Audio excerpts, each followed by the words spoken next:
जय हिंद दोस्तों, कैसे हो आप सभी। उम्मीद करता हूं दोस्तों आप सभी बहुत ही बढ़िया होंगे। दोस्तों आज की वीडियो में बात करने वाले हैं, अगर आप दोस्तों आईपीएल 2025 में ग्रैंड लीग और मेगा ग्रैंड लीग जीतना चाहते हो तो इन 5 टिप्स को आज से फॉलो करके देख लीजिएगा। आपकी ग्रैंड लीग और मेगा ग्रैंड लीग में बहुत ही बेस्ट रैंक्स आने वाली हैं, याद रखना। तो देखिएगा दोस्तों, सबसे पहले मैं स्टार्ट करता हूं। अगर नंबर 1 टिप की बात करूं तो प्लेसफॉर्म दोस्तों बहुत इंपॉर्टेंट होता है किसी भी प्लेयर के लिए, चाहे वो आपका बैट्समैन हो, चाहे वो आपका ऑलराउंडर हो, चाहे वो आपका बॉलर हो। तीनों प्लेयर के लिए उनका फॉर्म इंपॉर्टेंट होता है। अगर दोस्तों आप किसी प्लेयर का फॉर्म देखना चाहते हो तो ज़्यादा मैचेस उठाकर उसके मत देख लीजिएगा, सिर्फ लास्ट 5 मैच देख लीजिएगा, आपको पता चल जाएगा प्लेयर फॉर्म में है या नहीं है। अगर प्लेयर फॉर्म में होगा तो 5 में से 2 मैचेस में वो पक्का परफॉर्मेंस करेगा, और प्लेयर अगर फॉर्म में नहीं होगा तो ज़्यादातर आप मान सकते हो 5 में से एक आध मैच में चल सकता है, पर ज़्यादातर मैचेस में फ्लॉप हो जाएगा, याद रखिएगा। अब देखिए दोस्तों, किसी प्लेयर का फॉर्म किस लिए इम्पोर्टेंट होता है, क्योंकि अगर दोस्तों आप मानते हो कि ऐसा मतलब एक प्लेयर फ्लॉप हो रहा है लगातार, 1 या 2 मैच हो गया, आप ये सोचो कि बड़ा प्लेयर है अब अगले मैच में कर जाएगा, वो अगले मैच में फ्लॉप हो जाएगा। फिर आप सोचो कि अब 3 मैच में फ्लॉप हो गया है तो अगले मैच में पक्का चलेगा, वो चौथे में भी आउट हो जाएगा जल्दी। और फिर आप सोचोगे कि 4 मेरी टीम फेल हो गई, मतलब लगातार आप फेल हो रहा, अब पक्का चल जाएगा, वो 5वें में भी लगातार फेल हो सकता है, बहुत ज़्यादा चांस होगा, ठीक है। वो इतने आपको फैंटेसी पॉइंट देकर नहीं जाएगा जिससे कि वो ड्रीम टीम में आ जाए, याद रखिएगा। तो इसलिए अगर प्लेयर का फॉर्म नहीं चल रहा है तो आप उसे ड्रॉप कर सकते हो, थोड़े बहुत फैंटेसी पॉइंट देगा, ज़्यादा नहीं देगा। अब देखिए दोस्तों, अगर सेकंड टिप की ओर बढ़ूँ तो यहाँ पर आप देख पा रहोगे पिच रिपोर्ट। दोस्तों पिच रिपोर्ट आपको 3 टाइप्स के देखने को मिल जाएगी दोस्तों, बैटिंग फ्रेंडली, बैलेंस और बॉलिंग। हम नाम से समझ आ रहा है बैटिंग फ्रेंडली पिच है तो आपके बैट्समैन परफॉर्म करने वाले हैं। स्कोर बोर्ड जो आपको बैटिंग फ्रेंडली पिचेस पर देखने को मिलेगा वो हाई देखने को मिलेगा। अगर मैं स्कोर बोर्ड की बात करूँ दोस्तों, बैटिंग फ्रेंडली पिचेस पर आपको कितना देखने को मिलेगा, तो याद रखिएगा दोस्तों, T20 का बता रहा हूँ, 170 से प्लस आपको यहाँ तक देखने को मिलेगा। ज़्यादातर ये 180 हो सकता है, 190 हो सकता है, 200 प्लस भी जा सकता है बैटिंग फ्रेंडली पिचेस पर स्कोर बोर्ड, ज़्यादातर याद रखना। अब देखिए दोस्तों, अगर यहाँ पर मैं बात करूँ बैलेंस पिच की, तो बैलेंस पिच पे दोस्तों आपको सामने दिख रहा होगा उनके नीचे ऑलराउंडर्स दोस्तों ज़्यादातर बैलेंस पिचेस पर परफॉर्मेंस करते हैं, क्योंकि आपके जो ऑलराउंडर्स होते हैं फैंटेसी पॉइंट आपको 2 तरीके से देते हैं। एक आपको बैटिंग करके देते हैं, ठीक है, मतलब रन्स बना कर देते हैं, और ऊपर से आपको यहाँ पर बॉलिंग करके मतलब विकेट लेकर देते हैं। तो जो बैलेंस पिचेस होती हैं दोस्तों, वहाँ पर आपका 1 से 2 विकेट जल्दी गिर जाते हैं। जो आप सभी को पता होगा, ऑलराउंडर्स का जो ज़्यादातर बैटिंग ऑर्डर होता है वो 4 नंबर, 5 नंबर, 6 नंबर होता है। तो ऑलराउंडर्स की बैटिंग यहाँ पर जल्दी आ जाती है, 1-2 विकेट जल्दी गिर जाएंगे तो ऑलराउंडर की बैटिंग जल्दी आ जाएगी, और फिर वो यहाँ पर आपको बैटिंग से थोड़ी बहुत फैंटेसी पॉइंट दे देंगे, और फिर 1 या 2 विकेट लेकर दे देंगे। तो अच्छे खासे फैंटेसी पॉइंट ज़्यादातर दिए जाते हैं बैलेंस पिचेस पर, याद रखिएगा। अगर दोस्तों यहाँ पर मैं बात करूँ बैलेंस पिचेस पर आपको T20 में कितना स्कोर बोर्ड देखने को मिलेगा, तो याद रखना दोस्तों 150 से लेकर 170 के बीच में आपको ज़्यादातर देखने को मिलेगा स्कोर बोर्ड यहाँ पर T20 में बैलेंस पिचेस पर। ये ज़्यादातर जो देखा जाता है दोस्तों 160, 165 देखा जाता है, याद रखिएगा। अगर दोस्तों यहाँ पर मैं बात करूँ बॉलिंग पिच की, तो याद रखिएगा दोस्तों, सबसे पहले हमारे 2 टाइप्स के बॉलर्स होते हैं, एक आपके पेसर्स होते हैं, एक जिसे हम फास्ट बॉलर्स बोलते हैं, एक आपके स्पिनर्स होते हैं। ज़्यादातर दोस्तों जो विकेट निकालते हैं बॉलिंग पिचेस पर वो आपके पावर प्ले में गिरते हैं, 1 से 2-3 विकेट गिर जाते हैं। उसका मिडिल ओवर्स में सबसे कम विकेट गिरते हैं, क्योंकि वहाँ पर कोई भी टीम यहाँ पर अगर जल्दी विकेट गिर जाते हैं तो फिर वो संभल कर खेलेगी, तो वहाँ पर स्पिनर्स कम विकेट लेते हैं इसलिए। और वैसे भी कोई भी टीम यहाँ पर पावर प्ले के बाद जो होता है वहाँ पर मैच को थोड़ा आगे बढ़ाने की कोशिश करती है, हर बॉल पर मारने को, हिट करने को नहीं देखती, ठीक है, मतलब सिंगल डबल लेंगे, 5 से 6-7 रन भी लेते हैं अगर मिडिल ओवर्स में, तो बहुत ज़्यादा होता है। फिर आपको अगर 14 ओवर के बाद अगर आप आउट नहीं होते, आपके पास विकेट हैं, तो फिर आप हिट करने को जाओगे डेथ ओवर्स में, ठीक है। तो सबसे ज़्यादा जो विकेट गिरते हैं आपके पावर प्ले में 2 से 3 विकेट गिरते हैं ज़्यादातर।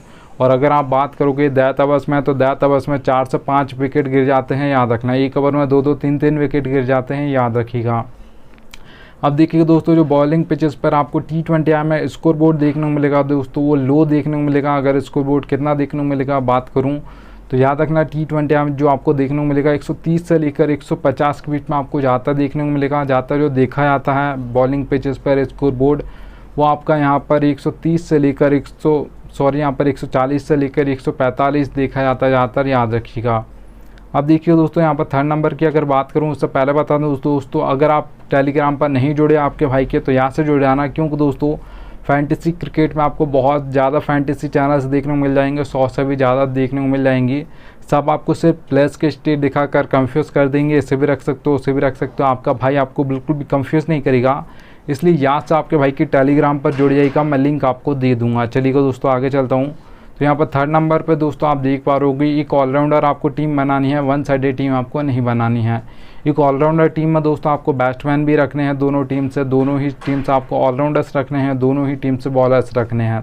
ऐसा नहीं करना है कि एक ही वन साइडेड आपको ने टीम बना दिया। आप दोस्तों देखिएगा फर्स्ट इनिंग जब भी ख़त्म होती है किसी मैच की, ग्रैंड लीग और मेगा ग्रैंड लीग में, एक टीम फर्स्ट होगी उस टाइम पे, ठीक है।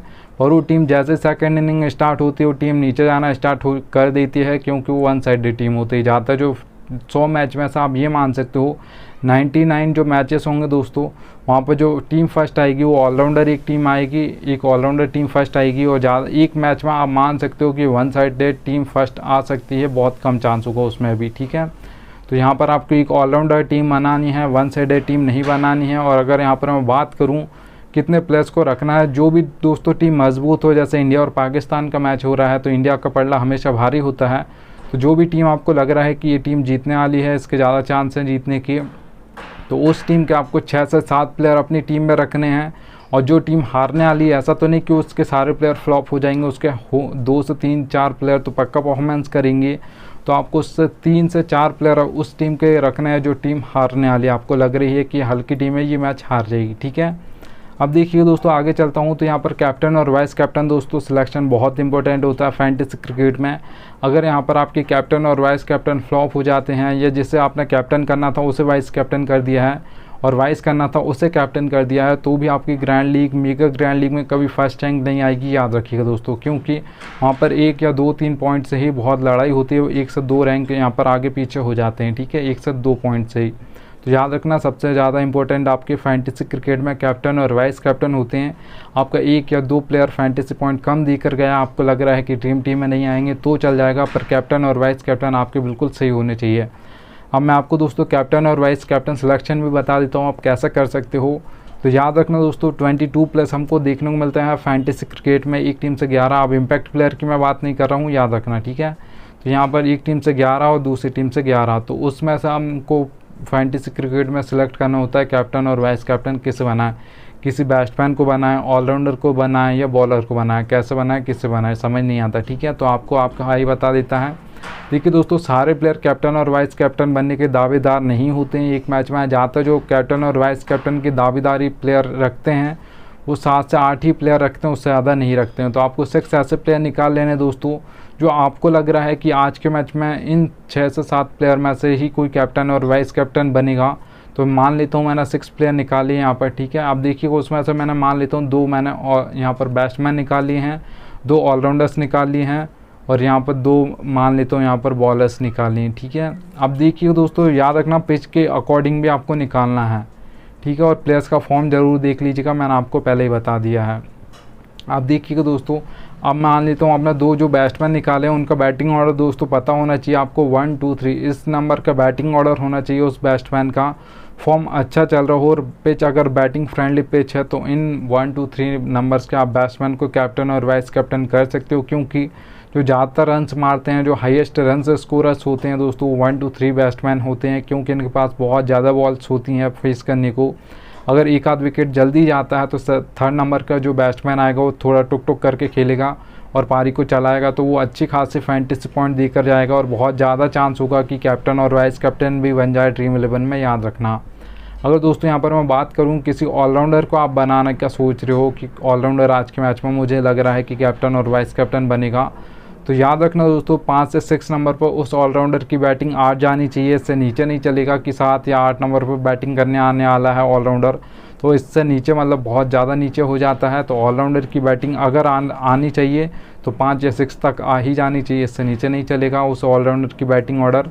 और अगर दोस्तों यहाँ पर मैं बात करूँ तो ऐसा ऑलराउंडर नहीं होना चाहिए कि जो सिर्फ फैंटेसी पॉइंट आपको बैटिंग से देगा बॉलिंग से नहीं देगा, आपको दोनों ही फैंटेसी पॉइंट जो आपको चाहिए ऑलराउंडर से वो दोनों तरीके से चाहिए आपको, बॉलिंग से भी मतलब विकेट लेकर भी मतलब ओवर डालने चाहिए, फिर वो विकेट मिले या ना मिले उसका लक कैसा रहेगा, ठीक है, वो ले पाता है या नहीं ले पाता है, पर ओवर डालने वाला हो। ऐसा नहीं कि 1 या 2 ओवर डालेगा ऑलराउंडर है, तो ऐसा नहीं 4 ओवर डालने वाला हो और 5 या 6 नंबर उसका बैटिंग ऑर्डर लास्ट होना चाहिए, इससे नीचे नहीं होना चाहिए, ठीक है।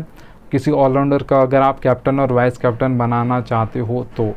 अब देखिए दोस्तों, अगर आप किसी बॉलर को बनाने का सोच रहे हो तो याद रखना दोस्तों, किसी भी बॉलर को आप बनाना चाहते हो तो डेथ में 2 बार डालते हो अगर T20 मैच है, और अगर आपका ODI मैच है तो 3 से 4 ओवर अगर डेथ ओवर्स में डालता हो और फॉर्म अच्छा चल रहा है तो उससे आप कैप्टन और वाइस कैप्टन बना सकते हो। आपके लिए बेस्ट चॉइस रहेगा, क्योंकि दोस्तों डेथ ओवर्स में एक साथ 2 से 3 विकेट लेकर आपको दे देगा और पक्का 3 या 4 विकेट दे देगा अगर डेथ ओवर में बॉलिंग करता है तो। ठीक है, तो यहाँ पर अगर आप बॉलर को बनाना चाहते हो तो डेथ ओवर में 2 बार डालता हो, T20 मैच है, और अगर T20 मैच नहीं है, यहाँ पर ODI मैच है तो 3 या 4 ओवर डालता हो, उससे आप कैप्टन और वाइस कैप्टन कर सकते हो।